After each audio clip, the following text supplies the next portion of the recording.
Hello बच्चों, कैसे हैं आप लोग। आज इलेक्ट्रोकेमिस्ट्री का आगे का वीडियो में कंटिन्यू कर रहा हूं, ठीक है।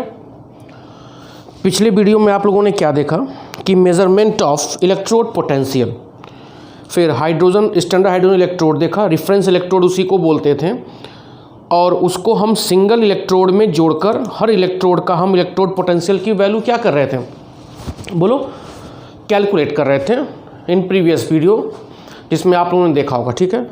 आज हम देखेंगे इलेक्ट्रोकेमिकल सीरीज़। क्या देखेंगे? Electrochemical series. बात समझ में आ रहा है? जो हेडिंग होगी वो होगी इलेक्ट्रोकेमिकल सीरीज़। इलेक्ट्रोकेमिकल सीरीज़, ठीक है। यह टॉपिक बहुत महत्वपूर्ण है कंपटीशन के पॉइंट ऑफ व्यू से, और किससे, बीएससी सेकेंड ईयर में ये लिखने के लिए आता है। इंटर में तो खैर इम्पॉर्टेंट है, ये है, बहुत इम्पॉर्टेंट टॉपिक है ये। क्या? Electrochemical series. मेरी बात समझ में आ रहा है? देखो क्या होता है, एलिमेंट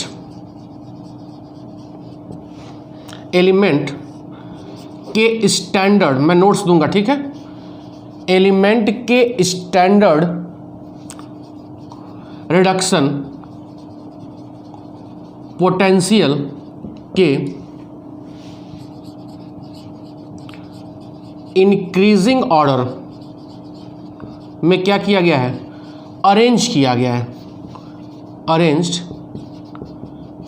है, ठीक है। ये होता क्या है, किसी भी सिंगल इलेक्ट्रोड को आप किससे जोड़ते थे, सी से जोड़ते थे स्टैंडर्ड कंडीशन में, तो उसका क्या निकलता था, स्टैंडर्ड इलेक्ट्रोड पोटेंशियल, और हम उसको क्या बोलते थे, स्टैंडर्ड रिडक्शन पोटेंशियल। तो एलिमेंटों के स्टैंडर्ड रिडक्शन पोटेंशियल के बढ़ते हुए क्रम में एक सीरीज बनाई गई है, उसी सीरीज को क्या बोल रहे हैं, इलेक्ट्रोकेमिकल सीरीज, ठीक है। और स्टैंडर्ड रिडक्शन पोटेंशियल किसकी सहायता से कैलकुलेट करते थे, कैलकुलेटेड विथ रिस्पेक्ट टू सी। याद आ रहा है? विथ रिस्पेक्ट टू सी, ठीक है। आप 9th-10th में इलेक्ट्रोकेमिकल सीरीज शायद 10th में पढ़े होंगे, वहाँ पर बना दिया जाता था, परिभाषा बता दी जाती, मतलब वहाँ पे आपके साथ पूर्णतः धोखा किया गया है। उस धोखा को आज यहाँ पे दूर किया जाएगा, ठीक है। तो इलेक्ट्रोकेमिकल सीरीज आपसे कोई पूछेगा तो आप बता लेंगे कि एलिमेंटों के स्टैंडर्ड रिडक्शन पोटेंशियल के बढ़ते हुए क्रम में एक सीरीज बनाई गई है, उसी सीरीज को हम क्या बोलते हैं, इलेक्ट्रोकेमिकल सीरीज, ठीक है। अब ध्यान दो, इलेक्ट्रोकेमिकल सीरीज याद करने की जरूरत नहीं है, ठीक है। याद करने की जरूरत नहीं है। याद करने का तरीका कई लोग बताते हैं, मैं नहीं बता पाऊंगा, मुझे उतना आता भी नहीं तरीका। मैं सीधे काम पर, मतलब लिख बेसर कर, क्रोम पता नहीं क्या क्या लोग याद करते हैं, याद कर लीजिएगा। लेकिन मैं कहूँगा कि याद करने की ज़रूरत नहीं है, उसके कॉन्सेप्ट को अपने दिमाग में बैठाना है, और कॉन्सेप्ट को दिमाग में बैठाने के बाद उस पर आप क्वेश्चन कर सकते हो, ठीक है। देखो इलेक्ट्रोकेमिकल सीरीज होता क्या है, रिएक्शन, रिप्रेजेंटेशन, और यहाँ पे E0 किसमें, वोल्ट में, ठीक है। E0 किसमें, वोल्ट में। यह E0 मतलब क्या, स्टैंडर्ड रिडक्शन पोटेंशियल की वैल्यू। तो जो सबसे ऊपर होता है वह लिथियम, एक इलेक्ट्रॉन एक्सेप्ट करेगा, कहाँ जा रहा है, लिथियम में गया। कैसे रिप्रेजेंट करेंगे, E0 कहाँ से कहाँ जा रहा है, Li प्लस से Li, इसकी वैल्यू होती है -3.05 वोल्ट, ठीक है। 3-4 का बस याद रहे। लिथियम इलेक्ट्रॉन एक्सेप्ट किया, Li में गया, वैल्यू कितनी आ गई, -3.05 वोल्ट, ठीक है। बीच में फिर बहुत सारे एलिमेंट होंगे, पोटेशियम, बेरियम, कैल्शियम, कुछ याद करने की जरूरत नहीं है। फिर यहाँ पे बहुत से एलिमेंट होंगे, फिर आओ Zn2+2 इलेक्ट्रॉन एक्सेप्ट किया, कहाँ गया, जिंक में गया, ठीक है। इसको रिप्रेजेंट कैसेंगे, E0 Zn 2 प्लस से कहाँ जाएगा Zn, यहाँ पर वैल्यू होगी माइनस 0.76 वोल्ट, 0.76 वोल्ट। फिर बीच में बहुत से एलिमेंट होंगे, आयरन देखो बीच में एलिमेंट होंगे, +2 इलेक्ट्रॉन, ये कहाँ गया Fe, कैसे रिप्रेजेंट करेंगे Zn2 plus Fe2 plus not Zn, Fe2 plus से Fe यह गया माइनस 0.45 वोल्ट, ठीक है। फिर आएगा हाइड्रोजन, 2H ले लो, H2, यहाँ पे E0, H प्लस से कहाँ जाएगा हाफ H2, यहाँ वैल्यू क्या थी 0.0 वोल्ट, इसकी वैल्यू क्या होगी 0 होगी, ठीक है। तो यहाँ पर आप देखो हाइड्रोजन को ही हम मानेंगे बॉर्डर, हाइड्रोजन को क्या मानेंगे बॉर्डर मानेंगे, मतलब उसके ऊपर के जितने एलिमेंटों का, हाइड्रोजन के ऊपर, ये सब बीच में एलिमेंट है मैं बता नहीं रहा हूँ, केवल 3-4 बता रहा हूँ। हाइड्रोजन के ऊपर जितने भी एलिमेंट होंगे उनके रिडक्शन पोटेंशियल की वैल्यू क्या होगी, स्टैंडर्ड रिडक्शन पोटेंशियल की वैल्यू निगेटिव होगी, क्या होगी निगेटिव होगी।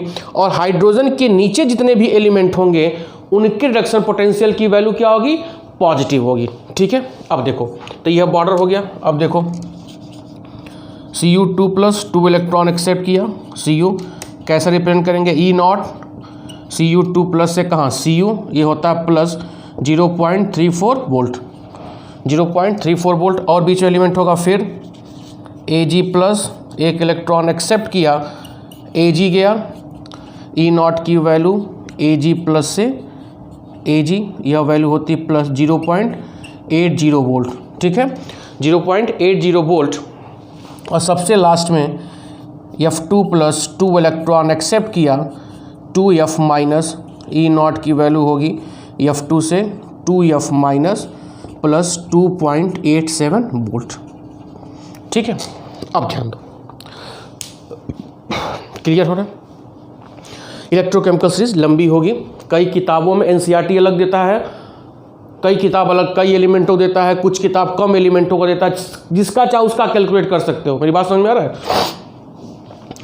तो अब ध्यान दो, मैंने यहाँ पर एक बॉर्डर बनाया है, बॉर्डर मतलब क्या हाइड्रोजन, उसके ऊपर जितने भी एलिमेंट होंगे उनके स्टैंडर्ड रिडक्शन पोटेंशियल की वैल्यू निगेटिव है, क्योंकि बढ़ते हुए क्रम में ना बेटा, तो बढ़ते हुए क्रम में क्या घटता घटता घटता घटता घटता बढ़ता बढ़ता बढ़ता बढ़ता बढ़ता, हैप्पी बर्थडे हो गया। और इसके नीचे जो रहेंगे उनकी वैल्यू क्या होगी पॉजिटिव होगी, समझ में आ रहा है। अब ध्यान दो, लिथियम की वैल्यू निगेटिव है, स्टैंडर्ड रिडक्शन पोटेंशियल की वैल्यू निगेटिव है -3.05 वोल्ट। तो रिडक्शन पोटेंशियल की वैल्यू निगेटिव होने का क्या तात्पर्य है, फ्लोरीन के रिडक्शन पोटेंशियल की वैल्यू स्टैंडर्ड रिडक्शन पोटेंशियल की वैल्यू पॉजिटिव है, इसका क्या तात्पर्य है, ध्यान दीजिएगा, मेरी बात समझ में आ रहा है। अब ध्यान दो, यहीं पे मैं बता रहा हूं, आप जैसे इलेक्ट्रोकेमिकल सीरीज में ऊपर से नीचे आ रहे हैं, ऊपर से नीचे आ रहे हैं, ठीक है, ध्यान दो, तो होगा क्या, मैं यहां पॉइंट बना रहा हूं कि जिस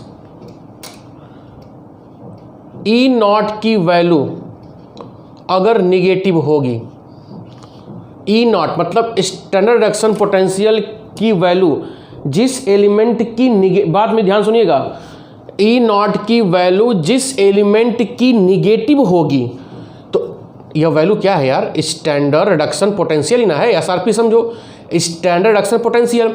तो जिस एलिमेंट का स्टैंडर्ड रिडक्शन पोटेंशियल की वैल्यू निगेटिव होगी बेटा, तो रिडक्शन पोटेंशियल की वैल्यू निगेटिव आ रही है, मतलब वो रिडक्शन नहीं करना चाहता, वो क्या करना चाहता है, ऑक्सीडेशन। तो जिसकी वैल्यू निगेटिव आएगी वो हमेशा क्या करेगा, ऑक्सीडेशन करेगा, समझ में आ रहा है। जिसका स्टैंडर्ड रिडक्शन पोटेंशियल की वैल्यू निगेटिव होगी वो हमेशा क्या करेगा, ऑक्सीडेशन करेगा, बोलो। और जिसका ऑक्सीडेशन होता है वह सबसे बढ़िया क्या होता है, रिड्यूसिंग एजेंट होता है। क्या होता है, रिड्यूसिंग एजेंट होता है, नहीं समझ में आ रहा है। अब देखो, जिस एलिमेंट का SRP मतलब स्टैंडर्ड रिडक्शन पोटेंशियल की वैल्यू क्या आ गई, पॉजिटिव आ गई, ये क्या है SRP क्या आ गया, पॉजिटिव आ गया। तो पॉजिटिव आ गया मतलब वह क्या करेगा, रिडक्शन करेगा, क्या करेगा, रिडक्शन करेगा, और जिसका रिडक्शन होता है वह सबसे बढ़िया क्या होता है, ऑक्सीडाइजिंग एजेंट। क्या होता है, ऑक्सीडाइजिंग एजेंट। नहीं समझ में आ रहा है, नोट्स में सब लिखा हुआ है, क्लियर हो रहा है। इलेक्ट्रोकेमिकल सीरीज से या स्टैंडर्ड रिएक्शन पोटेंशियल की वैल्यू देखकर हम यह बता सकते हैं कि भैया कौन सा एलिमेंट, कौन सा आयन, कौन सा मॉलिक्यूल में भी निकालते हैं, कौन सा एलिमेंट, कौन सा मॉलिक्यूल, कौन सा आयन बेस्ट ऑक्सीडाइजिंग एजेंट होगा और बेस्ट रिड्यूसिंग एजेंट होगा। कब, जब हमको यह वैल्यू दी जाएगी तब। यह क्लियर हो रहा है, बोलो। अब ध्यान दो, क्या मैंने कहा है कि भैया जिसकी वैल्यू निगेटिव होगी वह रिडक्शन नहीं करेगा, वह क्या करेगा, ऑक्सीडेशन करेगा। ऑक्सीडेशन मतलब इलेक्ट्रॉन लूज करेगा, और जो इलेक्ट्रॉन लूज करता है वह रिड्यूसिंग एजेंट होता है, ठीक है। और जिसकी वैल्यू पॉजिटिव होगी वह इलेक्ट्रॉन गेन करेगा, और जो गेन करता है वह क्या करेगा, ऑक्सीडाइजिंग एजेंट होगा। तो यहाँ पे जब हम ऊपर से नीचे आते हैं, ऊपर से नीचे मूव करते हैं, तो सबसे नीचे क्या है, फ्लोरीन। फ्लोरीन की स्टैंडर्ड इलेक्ट्रोड पोटेंशियल की वैल्यू सबसे ज़्यादा है, तो सबसे ज़्यादा मतलब मोर पॉजिटिव है। मोर पॉजिटिव क्या इंडिकेट करेगा कि fluorine always gain electron, that's why fluorine act as a oxidising agent. That is fluorine is a best oxidising agent. यह पहला एप्लीकेशन था, एप्लीकेशन ऑफ इलेक्ट्रोकेमिकल सीरीज में पहला एप्लीकेशन क्या है कि ऑक्सीडाइजिंग और रिड्यूसिंग एजेंट पहचानना, कौन ज़्यादा ऑक्सीडाइजिंग होगा, कौन कम ऑक्सीडाइजिंग होगा, रिड्यूसिंग होगा, ठीक है। अब देखो, अब हम नीचे से ऊपर जा रहे हैं, नीचे से ऊपर जा रहे हैं, तो देख रहे हैं भैया लिथियम का स्टैंडर्ड रिएक्शन पोटेंशियल की वैल्यू सबसे ज़्यादा निगेटिव है। तो जिसकी सबसे ज़्यादा निगेटिव होगी बेटा वह इलेक्ट्रॉन लूज करेगा। इलेक्ट्रॉन लूज करने का तात्पर्य क्या है, वह ऑक्सीडेशन करेगा, और जो ऑक्सीडेशन करेगा वह बेस्ट रिड्यूसिंग एजेंट होगा। Means lithium ion is a best reducing agent. Clear हो रहा है ये, बोलो, कॉन्सेप्ट क्लियर हो रहा है, ठीक है। एक याद करने का तरीका, हाइड्रोजन को आप एक बॉर्डर मानो या एक रेफरेंस मानो, इसके ऊपर के जितने भी एलिमेंट हैं उनकी वैल्यू क्या होगी, निगेटिव होगी, और इनके नीचे के एलिमेंट क्या है, इनकी वैल्यू क्या होगी, पॉजिटिव होगी, ठीक है। अब इनमें, अब देखो यहाँ पर कंफ्यूजन हो सकता है, बच्चे कहेंगे अरे सर यहाँ की सब वैल्यू निगेटिव है, तो निगेटिव वाले में सबसे बढ़िया कौन ऑक्सीडाइजिंग या रिड्यूसिंग एजेंट होगा। तो देखो, अब मान लो पूछ दे कि लिथियम और जिंक में सबसे बढ़िया रिड्यूसिंग एजेंट कौन होगा। मैंने क्या बोला है कि लिथियम आयन, जैसे यहाँ क्वेश्चन आ गया, लिथियम कैटायन और जिंक कैटायन में सबसे बढ़िया रिड्यूसिंग एजेंट कौन होगा। तो कुछ नहीं करना है, दोनों की वैल्यू निगेटिव है। यहाँ क्या है, -3.05 वोल्ट, यहाँ -0.76 वोल्ट। तो जिसका मोर निगेटिव होगा वह बेस्ट रिड्यूसिंग एजेंट होगा, जिसका लेस निगेटिव होगा तो वह इसकी तुलना में कम रिड्यूसिंग एजेंट होगा। समझ में आ रहा है। यह नहीं कि मैं कह रहा हूँ कि केवल नीचे में वाला मानना, इन दोनों भी तुलना करने के लिए दे सकता है ना, लिथियम जिंक और आयरन में। तो जिसका मोर निगेटिव होगा वह बेस्ट रिड्यूसिंग एजेंट होगा, ठीक है। अब यहाँ पर मान लो पूछ दे कि Ag+ और फ्लोरीन में सबसे बढ़िया ऑक्सीडाइजिंग एजेंट कौन होगा। फ्लोरीन और Ag+ में सबसे बढ़िया ऑक्सीडाइजिंग एजेंट कौन होगा, तो जिसका मोर पॉजिटिव होगा। कॉन्सेप्ट क्लियर हो रहा है। दो पॉजिटिव में जिसका मोर पॉजिटिव होगा और दो निगेटिव में जिसका ज़्यादा मोर निगेटिव होगा। छापना छापो, एक क्वेश्चन मैं करा रहा हूँ, IIT 2017 में पूछा है।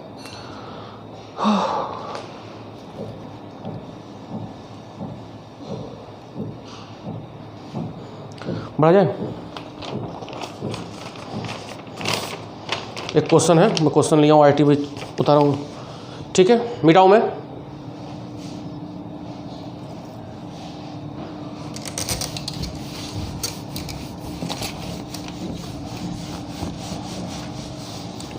अभी मैं अनसॉल्व IIT का दे रहा था। एक क्वेश्चन हमको 2017 में मिला रिसेंटली, ठीक है। क्या लिखा है, क्वेश्चन 2017 में IIT JEE मेंस में पूछा है, 2017 IIT, ठीक है, JEE मेंस। क्या दिया हुआ है, ई नॉट Cr3 से Cr इज इक्वल टू दिया है माइनस 0.74 वोल्ट। यह सब वैल्यू दिया जाएगा, याद मत करिएगा। हम लोग को पहले याद है क्या हुआ, Cr2O7 पे 2 माइनस से Cr3 is equal to minus 1.33 volt. E not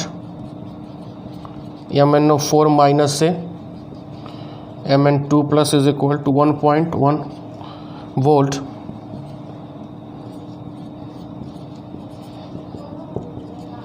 ठीक है, तो क्वेश्चन है द स्ट्रॉन्गेस्ट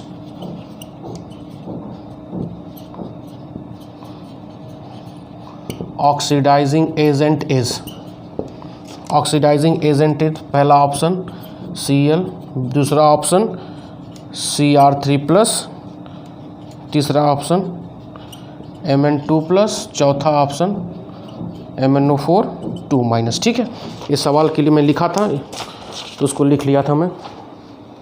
अब देखो, यह सवाल 2017 IIT में पूछा हुआ है, इतना मैं मिटा दे रहा हूँ, सॉल्व करने में दिक्कत होगी।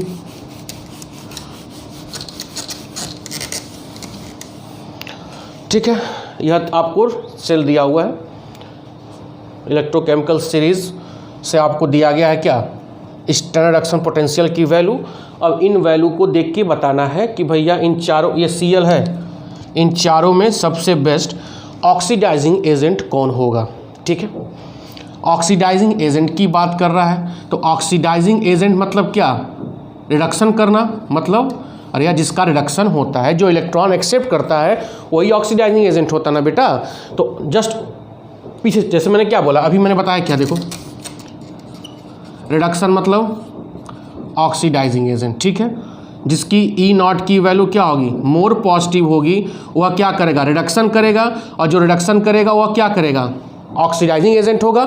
अब इसको मैं रिवर्स कर रहा हूँ, उल्टा। क्या उल्टा कर रहा हूँ, यह सवाल करने का तरीका है कि ऑक्सीडाइजिंग एजेंट मतलब रिडक्शन होना, बोलो, और रिडक्शन होने का मतलब ई नॉट की वैल्यू क्या, मोर पॉजिटिव होना, यही बात हो रही है। अब यहाँ पर देखो 4 दिया हुआ है, पहला, दूसरा, तीसरा, चौथा, यह वैल्यू क्या है, निगेटिव है, तो ये तो ख़त्म हो गया, हैप्पी बर्थडे यहीं से हो गया। अब इन तीनों में खेला जाए, यहाँ पर क्या दिया हुआ है, 1.33 वोल्ट, 1.51 वोल्ट, 1.36 वोल्ट। तो यहाँ पर MnO4 माइनस से MnO2 प्लस की वैल्यू सबसे ज़्यादा पॉजिटिव है, सबसे ज़्यादा पॉजिटिव है। ठीक है, सबसे ज़्यादा पॉजिटिव है, क्लियर हो रहा है। अरे यार ये तो माइनस 1.33, 1.5 है, 1.36 है, तो मोर पॉजिटिव। तो अब तो यह क्लियर हो गया कि जो यह वाला रिएक्शन दिया गया है, इस रिएक्शन में इसमें यह क्या होगा, सबसे ज़्यादा ऑक्सीडाइजिंग एजेंट होगा। ठीक है, लेकिन यहाँ पर एक पेच फंस गया है क्या, कि यहाँ पर हइयो दे दिया है और हइयो ऑप्शन दे दिया कि अब टिक हई मारे कि हई मारे, नहीं समझ में आ रहा है। इतना क्लियर हो गया ना कि अब इन चारों में ऑक्सीडाइजिंग एजेंट तो केवल यही होगा, क्यों, क्योंकि इसकी वैल्यू मोर पॉजिटिव है। यहाँ तो क्लियर हो गया, नहीं समझ में आ रहा है, आ रहा है। तो अब तो क्वेश्चन भाई सॉल्व हो गया 50%, लेकिन इसमें समस्या हो गया कि भैया में हई ज़्यादा हई का होता, ये सब समस्या उत्पन्न हो गया। हइयो है, हइयो में कौन सा मारे हैं, टिक कौन सा मारे हैं, तो आप देखते कैसे मारे, कोई दिक्कत नहीं है। यहाँ पे आप निकाल लीजिए ऑक्सीडेशन स्टेट, निकल जाएगा। क्या होगा, देखो रिएक्शन लिखो, MnO4 से माइनस कहाँ जा रहा है, Mn2 प्लस, यहाँ पे निकाल लोगे ना X +7, यहाँ पर मैग्नीज कितना है, +7, यहाँ पर कितना है, +2, मतलब यहाँ पर 5 इलेक्ट्रॉन क्या कर रहा है, एक्सेप्ट कर रहा है। तो 5 इलेक्ट्रॉन एक्सेप्ट करने के बाद कहाँ गया, Mn2 प्लस में, तो MnO4 माइनस इलेक्ट्रॉन एक्सेप्ट कर रहा है, मतलब इसका क्या हो रहा है, रिडक्शन हो रहा है। तो रिडक्शन होगा तो बेटर क्या होगा, oxidising agent. This is the correct answer. नहीं समझ में आया, आ गया, क्लियर हो रहा है। यह सब जैम में भी पूछता है। अगर मान लो इसी में पूछ दे कि strongest reducing agent, strongest reducing agent, तो भैया रिड्यूसिंग एजेंट के लिए क्या होगा, रिड्यूसिंग एजेंट, जस्ट उल्टा चलो, रिड्यूसिंग एजेंट मतलब ऑक्सीडेशन हो, ऑक्सीडेशन होने का मतलब ई नॉट की वैल्यू क्या हो, निगेटिव हो, तो निगेटिव में यह हो रहा है, तो आंसर ही सही होगा। कब? जब रिड्यूसिंग एजेंट पूछेगा तब। नहीं फरिया रहा है बच्चों? क्लियर हो रहा है? ये सब कॉन्सेप्ट क्लियर है? दिमाग में सिर्फ बैठाओ। ये सब IIT के सवाल इसी तरह पूछते हैं। यही सब 12वां 11वां में कोटा वोटा में खूब बढ़िया कानपुर पता नहीं डेकनवा फलानवा पढ़ाते हैं। कहीं जाने की ज़रूरत नहीं है, सब यहीं हैप्पी बर्थडे हो जाएगा। समझ में आ रहा है बेटा? अब देखो, पहला एप्लीकेशन था ऑक्सीडाइजिंग और रिड्यूसिंग एजेंट को पहचानना।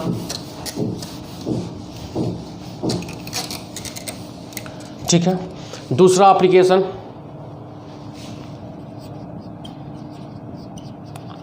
स्पॉन्टेनिटी ऑफ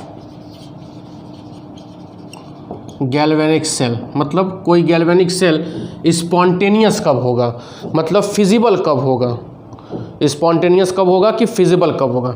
इसके लिए मैं आपको बताया था, किसी भी गैल्वेनिक सेल के लिए स्पॉन्टेनियस कब होगा, EMF की वैल्यू मोर देन क्या हो, 0 हो, या इसी को EMF मतलब क्या, ई नॉट सेल की वैल्यू क्या हो, मोर देन 0 हो। बोलो, 0 से ज़्यादा होगा तभी ना स्पॉन्टेनियस होगा यार। फिर क्या बताया था formula, E nought cell is equal to कैसे निकालते थे, E nought cathode minus E nought anode, यही था, E nought cathode minus E nought anode. अब ई नॉट सेल की वैल्यू क्या आना चाहिए, मोर देन 0, तभी क्या होगा, स्पॉन्टेनियस होगा। क्या होगा, स्पॉन्टेनियस होगा। अब इस फार्मूले से ई नॉट सेल की वैल्यू मोर देन 0 कब होगी, कब होगी, देखो, जब ई नॉट कैथोड की वैल्यू ग्रेटर देन ई नॉट एनोड की वैल्यू। तो जब कैथोड की वैल्यू एनोड से क्या होगी, ज़्यादा होगी, तब ई नॉट सेल की वैल्यू 0 से क्या आएगी, ज़्यादा आएगी। और जब 0 से ज़्यादा आएगी तो रिएक्शन क्या होगा, स्पॉन्टेनियस होगा। सवाल इस पे बहुत आता है। ठीक है। अब जैसे मान लो पूछ दे, हाँ अब देखो, अब जैसे मान लो पूछ दे, जिंक है, कापर है भैया, जिंक और कापर है। अब बोल दे भैया जिंक और कापर, ये सब सवाल JEE मेंस में पक्का पूछेगा इस तरह के सवाल। जिंक और कापर में पूछ दे भैया आपको सेल बनाना है, गैल्वेनिक सेल बनाना है, और गैल्वेनिक सेल बनाने के बाद आपको बताना है कि जो गैल्वेनिक सेल जिंक और कापर का हम बना रहे हैं, का उसका रिएक्शनवा स्पॉन्टेनियस है कि नहीं है। क्वेश्चन फरी आ रहा है। जिंक और कापर का हम क्या कर रहे हैं, तो सेल बना रहे हैं, और सेल बनाने के बाद हम पूछ रहे हैं जो गैल्वेनिक सेलवा बनाएंगे उसको स्पॉन्टेनियस है कि नहीं स्पॉन्टेनियस है। ठीक है, सवाल ऐसे आ गया। तो अब ये पता करना पड़ेगा कि जिंक और कापर में किसको कैथोड माने, किसको एनोड माने। हैं, हैप्पी बर्थडे हो जाएगा, कुछ नहीं करना। देखो ध्यान दो, हाइड्रोजन है, हाइड्रोजन के ऊपर जितने भी एलिमेंट होंगे एनोड मान लेना, नीचे के जितने भी एलिमेंट होंगे कैथोड मान लेना, हो जाएगा। हाँ, क्यों एनोड मानेंगे, हाइड्रोजन के ऊपर एलिमेंटों का ई नॉट की वैल्यू क्या है, निगेटिव है, और जितना ज़्यादा निगेटिव है वह क्या करेगा, ऑक्सीडेशन करेगा, और ऑक्सीडेशन हमेशा किस पर होता है, एनोड पर होता है। यहाँ ई नॉट की वैल्यू क्या है, पॉजिटिव है, जिसका पॉजिटिव होता है क्या होता है, रिडक्शन होता है, रिडक्शन हमेशा किस पर होता है, कैथोड पर होता है। समझ में आ रहा है, बोलो। ठीक है, तो अब जिंक और कापर में, जिंक हाइड्रोजन के नीचे है तो इसको हम क्या मानेंगे, कैथोड मानेंगे, और जिंक को क्या मानेंगे, एनोड मानेंगे। समझ में आ रहा है। अब क्वेश्चन देखो, ये तो बड़ा सिंपल था, ये तो हाइड्रोजन के ऊपर था तो हाइड्रोजन नीचे था। अब जैसे मान लो जिंक और आयरन की बात कर रहे हैं, दोनों हाइड्रोजन के ऊपर है, दोनों हाइड्रोजन के ऊपर है। अब पूछ दे कि भैया इस समय कैथोड मानेंगे किसको एनोड मानेंगे, तो सिंपल तो है यार, दोनों हाइड्रोजन के ऊपर है ना, तो जिसका ई नॉट की वैल्यू मोर निगेटिव होगी, ई नॉट की वैल्यू मोर निगेटिव होगी, और दूसरा क्या बोल रहा हूँ, ई नॉट की वैल्यू लेस निगेटिव होगी। ध्यान देना, इसमें तो कोई दिक्कत नहीं था, जिंक और कापर हाइड्रोजन के ऊपर था तो एनोड मान लिए, और कपरवा कहाँ था, हाइड्रोजन नीचे था, तो इसको कैथोड मान लिए। तो मैंने फार्मूला बता दिया कि हाइड्रोजन के ऊपर जो होगा वो सब एनोड होगा और हाइड्रोजन जो नीचे होगा वो सब क्या होगा, कैथोड होगा। बढ़िया रहा है। लेकिन अब कंडीशन दूसरा दे दिया मैं सवाल फंसाने के लिए कि जिंक और कॉपर है, जिंक और आयरन है, दोनों हाइड्रोजन के ऊपर है। तब कहोगे अरे मास्टरवा ती बताई ना, ये बेवकूफ़ बना दिया, हाइड्रोजन के ऊपर नीचे खेल दिया। अरे गधों, कुछ नहीं खेला है, सब वहीं खेल रहे हो, आओ खेलो।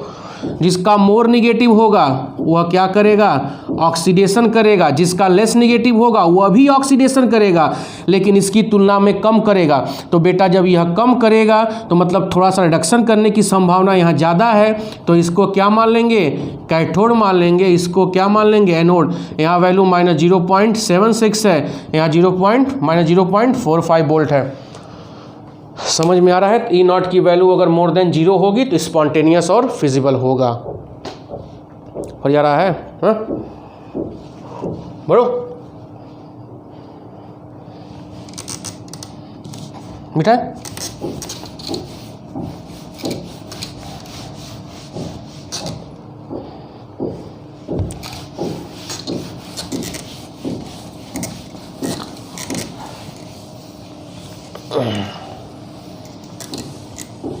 पढ़ा जाए, चला जाए।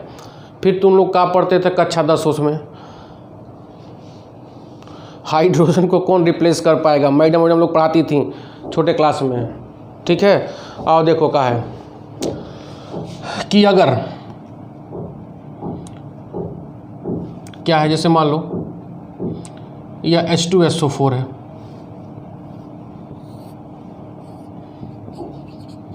ठीक है, डाइल्यूट H2SO4 है।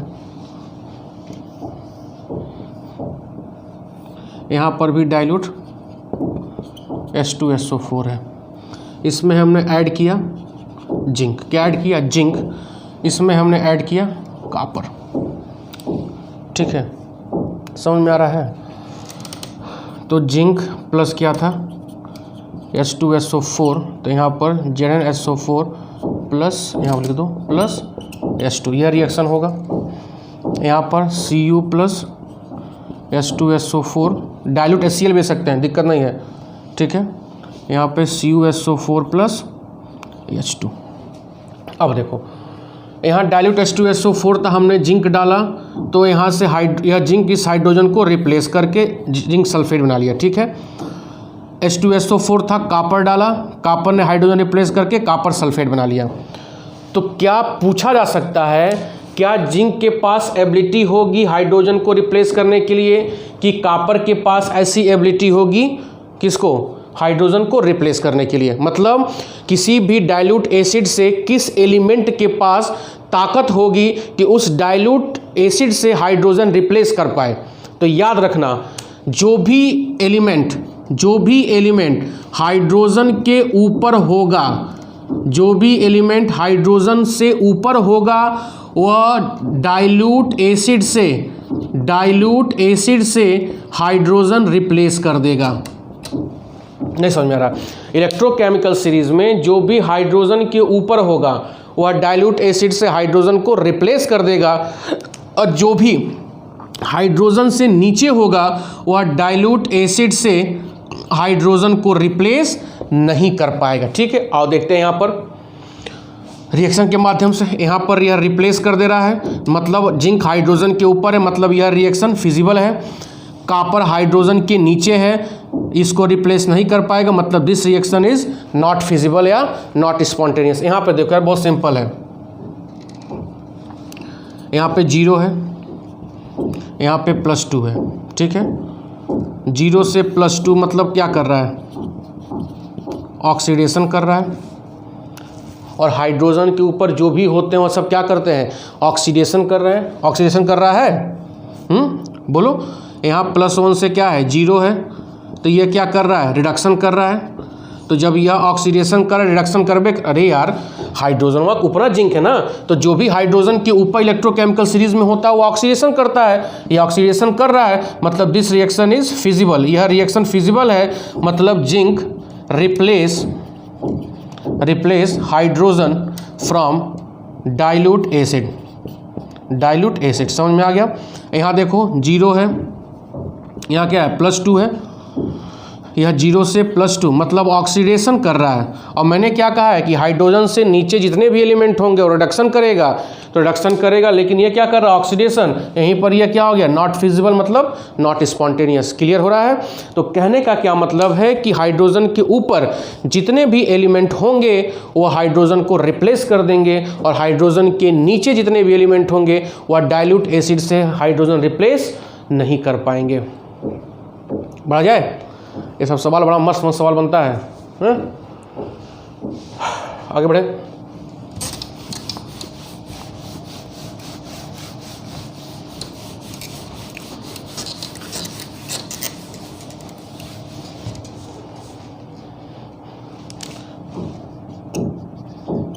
मेटल और नॉन मेटल कैसे पहचानेंगे। जिसका E0 की वैल्यू निगेटिव होगी वह क्या करेगा ऑक्सीडेशन करेगा। ऑक्सीडेशन करेगा मतलब इलेक्ट्रॉन लूज़ करेगा। जो इलेक्ट्रॉन लूज़ करता है वह क्या होता है भैया मेटल होता है। समझ में आ रहा है। और जिसका E0 की वैल्यू पॉजिटिव होगी वह क्या करेगा रिडक्शन होगा, वह इलेक्ट्रॉन गेन करेगा, वह क्या होगा नॉन मेटल होगा। ठीक है। और जितने अब देखो फिर क्या पूछता है रिएक्टिविटी। सब बहुत सिंपल है। कौन ज़्यादा रिएक्टिव होगा, जिसका E0 की वैल्यू मोर निगेटिव होगी तो इलेक्ट्रॉन बहुत तेज़ी से निकालेगा, और बहुत तेज़ी से निकालेगा वह मोर रिएक्टिव होगा। और जिसका E0 की वैल्यू लेस निगेटिव होगी वह थोड़ा कम आसानी से इलेक्ट्रॉन लूज करेगा, वह लेस रिएक्टिव होगा। समझ में आ रहा है। सब सिंपल है, सब लिख के दिया अगले लाइन में। इस तरह पे सवाल हो जाएंगे। हाँ बोलो। तो इलेक्ट्रोकेमिकल सीरीज समाप्त हो गया। नेक्स्ट में हम पढ़ाएंगे नर्स्ट इक्वेशन, सबसे महत्वपूर्ण टॉपिक। नर्स्ट इक्वेशन के बाद खरलॉस लॉ है सब, फिर फेराडे लॉ ऑफ इलेक्ट्रोलिसिस, पूरा इलेक्ट्रोलिसिस पढ़ाऊँगा। मस्त चैप्टर ये है बेटा, इसको समझ लो केमिस्ट्री की जान है इलेक्ट्रोकेमिस्ट्री के बाद आप कहेंगे तो मैं सरफेस पढ़ा दूंगा, सरफेस केमिस्ट्री, नहीं तो अल्कोहल और फिनॉल में आ जाऊंगा। ठीक है, वो देखा जाएगा। अभी 4-5 लेक्चर ये चलेगा, लेकिन आपको वीडियो पूरा देखना है, लाइक सब्सक्राइब और शेयर कमेंट जरूर करना है। ठीक है, क्वेश्चन भी पूछना है आपको। बहुत बहुत धन्यवाद, थैंक यू।